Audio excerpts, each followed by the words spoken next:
We often hear that before Europeans came to North America, a squirrel could travel from the East Coast to the Mississippi River without ever touching the ground.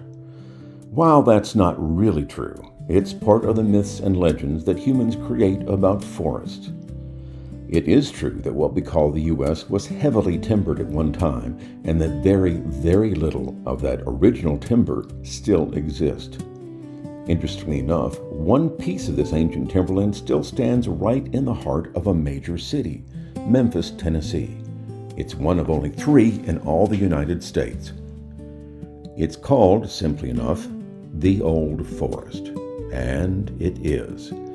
That any such forest survives anywhere in the U.S. is something of a miracle, but that this particular forest lives on is a real story, which we would love to tell you about, through the eyes of a man who knows it probably better than anyone else in the area, and possibly better than any other person knows any other stand of forest. His name is Pete Sarin. For decades, he made a good living as an advertising and fine art photographer, and then broadened to writing fiction, telling stories, and doing some other things. But through every job, he's been deeply involved, deeply within the Old Forest. The relationship goes back over 50 years. The photographer in him prompted him to record the Old Forest on a daily basis for years. The artist in him prompted him to observe this elemental forest with the most simple elemental lens he could find. He has taken over 50,000 photographs at all times of year and all times of day. The storyteller in him prompts him to come here. Seasons change, the forest mutates, yet some things remain. The fascinating parts are what changes and what does not change, how this living symbol of constancy also remains a living symbol of change. Pete would like to share this remarkable story, remarkable both to the eyes and the ears, but also to the heart. Stay with us.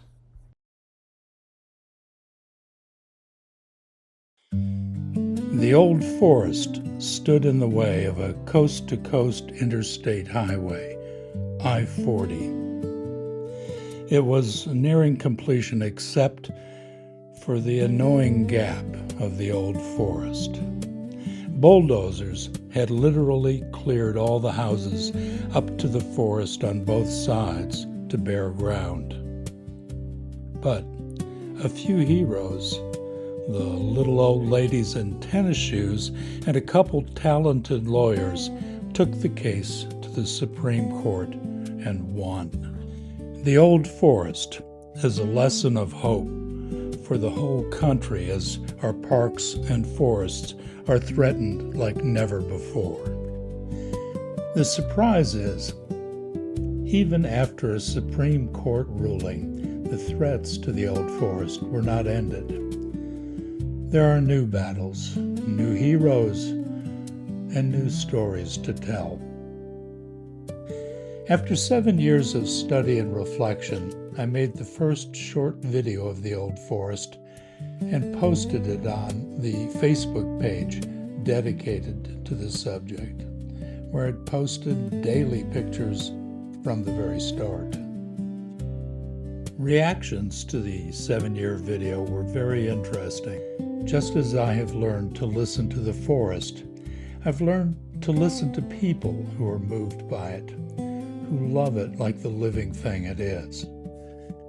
One of the suggestions was for a video that did not tell a story, but just presented the forest as a warm place for contemplation and healing.